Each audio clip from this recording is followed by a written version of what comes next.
नमस्ते and welcome to my channel the past universe.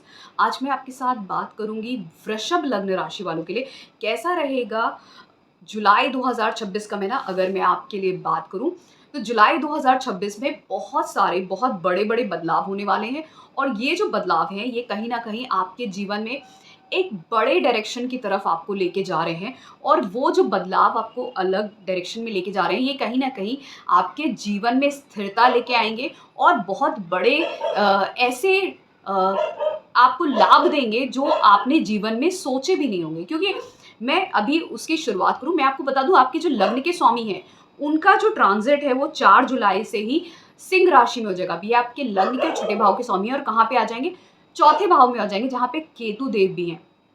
Ketu देव और शुक्र देव का यहाँ पे होना मतलब कहीं ना कहीं आप अपने घर की बारे में सोचेंगे, माता के बारे में सोचेंगे, लेकिन उनसे सेपरेटेड भी होंगे, केतु बैठे होंगे। तो आप सोचेंगे भी उनके बारे में, आप उनके घर के बारे में सोचेंगे, घर के बारे में सोचेंगे, माता के बारे में, मदर के बारे में सोचेंगे, घर से रिलेटेड टू कुछ काम करेंगे। लेकिन कहीं ना कहीं केतु उससे आपको डिटैच भी रखेगा। ठीक है, आप सोचेंगे भी बट डिटैचमेंट भी रहेगी। यहाँ पे आपको एक चीज और ध्यान देनी है क्योंकि छठा भाव भी यहाँ पे रहेगा। तो आपको हो सकता है कष्ट के बाद, डेली डिफिकल्टीज के बाद कुछ यहाँ पे आपको घर से या मदर से जुड़े हुए कुछ फायदे भी होते हुए दिखेंगे। ठीक है, एक चीज और ध्यान रखिएगा, जो भी लोग ट्रेडिंग करते हैं उनके लिए ये अच्छा समय है। अगर आप कोई भी बैंकिंग, फाइनेंस, ट्रेडिंग से जुड़े हुए काम करते हैं।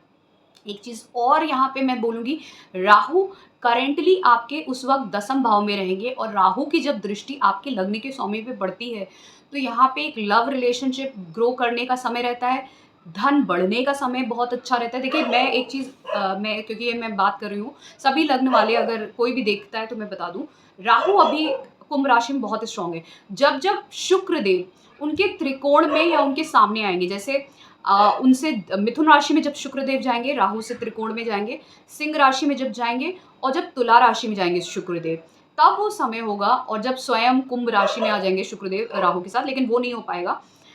तो ये जो 3 समय जो रहेंगे ये आप देखेंगे, जैसे इस माह में भी सिंह राशि में सामने शुक्रदेव रहेंगे और राहु देख रहे होंगे, आपको धन से जुड़ा हुआ कोई बहुत बड़ा लाभ होता हुआ दिखेगा।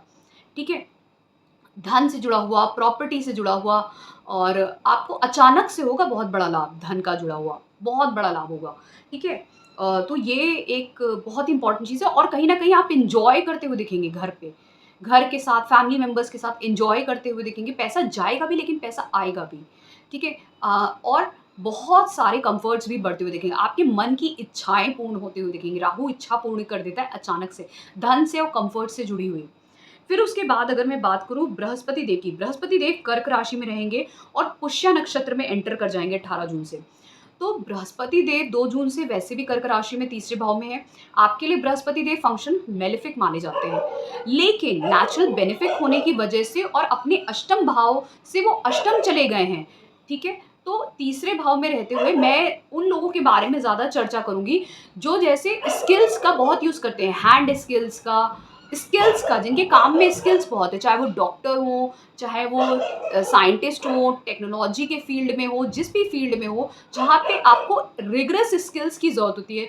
जैसे मैं एक बात करूँ, जैसे बृहस्पति देव के स्किल्स में जो होते हैं ना, खासकर बहुत ही डिटेल्ड नॉलेज की ज़रूरत होती है। वहाँ पे जब आप ऐसे फील्ड्स में काम करते हो ना, तो आपको बहुत अच्छा यहाँ पे लाभ मिलता है, क्योंकि इनकी दृष्टि शनि देव पे भी होगी 11वें भाव में, जो आपके लाभ को बढ़ा देगा, आपके अपॉर्चुनिटीज़ को बढ़ा देगा। नवम भाव पे होगी, आपके भाग्य को बढ़ा देगा। आप कुछ पिलग्रिमेज ट्रैवल कर सकते हैं, एजुकेशन के लिए, स्किल के लिए जा सकते हैं, आपको कोई गुरु प्राप्त हो सकता है, सीनियर प्राप्त हो सकता है, और आप उनके थ्रू ज्ञान अर्जित करना, सीखना।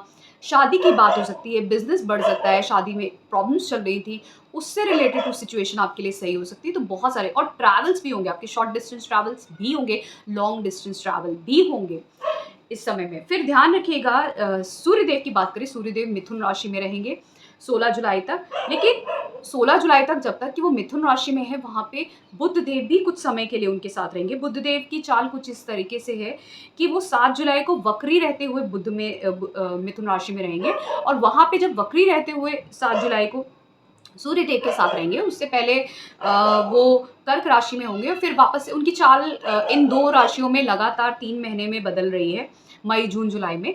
तो जब जुलाई में वो 7 जुलाई को वक्री रहते हुए मिथुन राशि में रहेंगे सूर्य के साथ, तो यहाँ पर आप देखेंगे कि ये दोनों ग्रह एक साथ आपके दूसरे भाव में जो है ये कहीं न कहीं आपको एक ऐसा प्रभाव देंगे। देखिए, सूर्यदेव आपके चौथे भाव के मालिक हैं, बुध वहीं के ही मालिक हैं और बुध आपके पंचम भाव के मालिक। जिनको भी चाइल्ड बर्थ के लिए सोच रहे थे, उनके लिए बहुत अच्छा समय है। जो अपने बच्चों की आगे पढ़ाई के लिए, पैसे के लिए सोच रहे थे, कैसे खर्च करेंगे, कैसे उनकी पढ़ाई के लिए क्या करेंगे, वो इस समय में प्रॉपर तरीके से, ऑर्गेनाइज़ तरीके से आगे डील कर सकते हैं। किसी तरीके से वो हो सकता है ऑर्गेनाइज़ करें, उनके लिए शायद पैसे कैसे उनको आगे पढ़ने के लिए जाना है, या आप अपनी खुद की पढ़ाई के लिए सोच सकते हैं। फिर बहुत सारे लोगों को नई अपॉर्चुनिटीज़ मिल सकती हैं धन कमाने की, आगे बढ़ने की। परिवार में धन की वृद्धि हो सकती है, नया मेंबर आ सकता है। आपका समाज में मान-सम्मान बढ़ सकता है, ठीक है? बहुत मान-सम्मान बढ़ने का भी योग बनता है जब सूर्य और बुध यहाँ पे होते हैं मिथुन राशि में, और कहीं न कहीं धन के लिए भी बहुत अच्छा होता है। और ये बहुत ही अच्छा समय रहेगा जब आप परिवार के साथ, माता के साथ, परिवार के साथ आप समय व्यतीत करेंगे और अच्छा समय व्यतीत करेंगे। वहीं पे जो सूर्य देव हैं, आप ये देखिए, आपका मतलब इन द सेंस, आपका जब भी सूर्य दूसरे भाव में जाते हैं, बुध भी साथ में रहते हैं, अपने ही राशि में है ये आपका स्टेटस राइज कराता है, परिवार में स्टेटस राइज कराता है, आपका धन भी बढ़ता है। ये इस तरीके का योग है। तो कोई भी अच्छी चीज़ हो सकती है आपके साथ जीवन में, जिसकी वजह से आपके परिवार में मान-सम्मान बढ़ते हुए दिखेगा। फिर उसके बाद यही बुध देव जो है वो इसी राशि में रहते हुए वक्री रहेंगे और फिर उसके बाद 24 जुलाई को मार्गी हो जाएँगे। तो ये बहुत अच्छा है, ये दूसरे भाव में रहते हुए ये बहुत अच्छा है। और फिर उसके बाद ये देख रहे हैं कि सूर्य जो हैं वो कर्क राशि में चले जाएँगे। सूर्य जब कर्क राशि में जाएँगे तो आप ये देखेंगे कि 16 जुलाई से जैसे ही वो कर्क राशि में एंटर करेंगे, तो ये यहाँ पे हो जाएँगे बृहस्पति देव के साथ। अब सूर्य जो है आपके चौथे भाव के मालिक हैं, जो आप 12 घर छोड़ के यहाँ पे बृहस्पति देव के साथ है। तो अब यहाँ पे ये चीज़ होगी कि आप कहीं न कहीं ये देखेंगे कि आपका माता के साथ सेपरेशन हो गया है, घर से दूर चले गए हैं आप, घर से दूर हो गए हैं। आपका मन कहीं न कहीं ट्रैवल करता हुआ नज़र आएगा, भ्रमित होता हुआ नज़र आएगा, अगर महादशा अच्छी नहीं है। लेकिन मोस्टली ये उन लोगों के लिए है जो ट्रैवल के चांसेस जिनके बनते हैं, घर से दूर जाने के चांसेस बनते हैं। आप बुद्धि विवेक से अपने स्किल्स को बढ़ाएँगे, कुछ नॉलेज गेन करेंगे, कोई सर्टिफ़िकेशन और कोर्स के लिए जा सकते हैं, इस समय में ये दिखता है। बहुत सारे लोग टीचिंग में भी जा सकते हैं, खुद टीचर बन सकते हैं, खुद गाइड बन सकते हैं, खुद कंसल्टेंट बन सकते हैं, इसके भी योग दिखते हैं। कोई पिलग्रिमेज ट्रैवल इस 1 साल में ज़रूर होगा आप लोगों का, फॉर श्योर है 100%, जब तक कि बृहस्पति देव यहाँ पे हैं। देखिए, फिर उसके बाद अगर मैं बात करूँ शनिदेव की, शनिदेव आपके 11वें भाव में, 11वें भाव में शनिदेव जो हैं रेवती नक्षत्र में चले गए हैं 16 मई से। बहुत ही अच्छा है क्योंकि अभी आपके बुध के नक्षत्र में है, धन के और पंचम भाव के मालिक के नक्षत्र में है।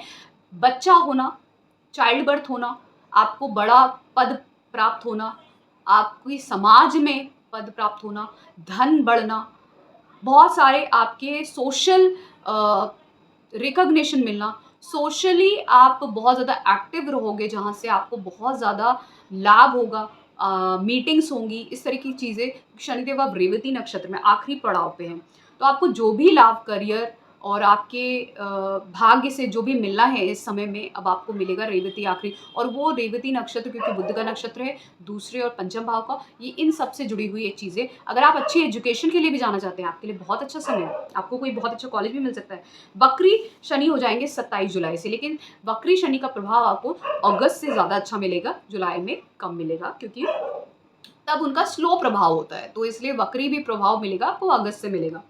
मंगल की बात करें तो मंगल वृषभ राशि में होंगे 20 जून से और 2 अगस्त तक। तो जब तक कि ये वृषभ राशि में रहेंगे, मंगल आपके 12वें और सप्तम भाव के मालिक हैं। आप बहुत ही अट्रैक्टिव होगे, आपकी पर्सनैलिटी बहुत अट्रैक्टिव होगी। जब भी मंगल और शुक्र की राशि में, ये शुक्र मंगल की राशि में, एक अट्रैक्शन होता है। आपसे लोग ऑपोजिट जेंडर अट्रैक्ट होगा, आपसे बात करने की कोशिश करेगा, आपसे इंटरेक्शन करने की कोशिश करेगा, आपसे आप देखेंगे कि थोड़ा बहुत एट टाइम्स, अगर जो लोग मैरिड है ना, आपका स्पाउस आपको अपनी तरह से कंट्रोल करने की कोशिश करता है। एक अट्रैक्शन बहुत अच्छा रहता है। आप 12वें भाव का मालिक जब लग्न में जाते हैं, कहीं न कहीं आप अकेला फ़ील करते हो। मैनी अ टाइम्स मैंने देखा है लोगों को, अकेला फ़ील करते हैं, लोनली फ़ील करते हैं और उनको कहीं न कहीं बाहर विदेशों से, अलग देश प्रदेशों से उनको लाभ मिलने के भी चांसेस बढ़ जाते हैं क्योंकि 12वें भाव से दूसरा भाव हो जाता है आपका वृषभ लग्न जो है और मेष के स्वामी होते हुए अपने से दूसरे भाव में जा रहे हैं, तो वहाँ से आपको कुछ लाभ, धन का लाभ होते हुए दिखेगा, वृद्धि होते हुए दिखेगी और आपकी पर्सनैलिटी बहुत अपील होगी। यहाँ पे आप अपने घर परिवार की चीज़ों को, माता को, घर को कंट्रोल करने की कोशिश करोगे। जहाँ पे भी होगे वहाँ से ही आप कंट्रोल करने की कोशिश करोगे, चीज़ों को समझोगे। यहाँ पे आपका फोकस अपनी शादी और दूसरों पे भी रहेगा, मैरिज पे भी रहेगा। हो सकता है जो अनमैरिड है वो मैरिज के लिए सोच सकते हैं, कोई अच्छा पार्टनर मिल सकता है। आपके ये जो मंगल है ना, ये आपको कहीं न कहीं अष्टम भाव पे जब दृष्टि देंगे और उनके मित्र की राशि है, यहाँ पे कुछ ना कुछ यहाँ पे बदलाव, सडन चेंजेस होते हुए दिखेंगे। और वो सडन चेंजेस ये हो सकते हैं कि हाँ, हो सकता है कि आपको सडन कुछ हेल्थ इश्यू दे सकते हैं, लेकिन एक चीज़ ध्यान रखिएगा, वो जो हेल्थ इश्यूज़ जो वो देंगे भी, तो वो हेल्थ इश्यूज़ तुरंत आपको इस समय में कहीं न कहीं वो कट जाएँगे। क्यों मैं कह रही हूँ कट जाएँगे? क्योंकि जब मंगल देव अष्टम दृष्टि देंगे अष्टम भाव पे, कष्ट ज़रूर आएगा आपको, थोड़ा बहुत पेन ज़रूर होगा, हेल्थ इश्यू हो सकता है। लेकिन अष्टम भाव का मालिक स्वयं 8 घर छोड़ के तीसरे भाव में बैठा हुआ है। तो उस कष्ट को वो ऑलरेडी काट रहे हैं, ठीक है? और बृहस्पति देव आपके भाग्य की को दृष्टि दे रहे हैं, शनि को दृष्टि दे रहे हैं और बृहस्पति देव खुद ही स्वयं उसके मालिक होते उठ चुके हैं। तो भले ही मंगल उसको दृष्टि दे रहे हैं, अष्टम भाव को कष्ट दे रहे हैं, आपको कुछ हेल्थ इश्यू हो सकता है माइन्यूट, छोटा बहुत, लेकिन बृहस्पति देव उसका निवारण भी कर देंगे आपका, ठीक है? इलाज भी हो जाएगा और ठीक भी हो जाएगा, ऐसा होगा आपके साथ। तो ये था मेरा एनालिसिस वृषभ लग्न राशि वालों के लिए कैसा रहेगा जुलाई 2026 का। मेरा अगर आपको पसंद आया है, please to subscribe to my channel Deep Astro Universe. Thank you so much. ओम नमः शिवाय। एंड प्लीज़ स्पेयर मी, क्योंकि मेरा डॉग जो है वो हर टाइम बार्क करता रहता है एंड ये चीज़ मेरे कंट्रोल में नहीं है। जो नेचर है वो आपके कंट्रोल में नहीं होता है। नेचर में ये एनिमल्स भी आते हैं, आप इनको कंट्रोल नहीं कर सकते हैं।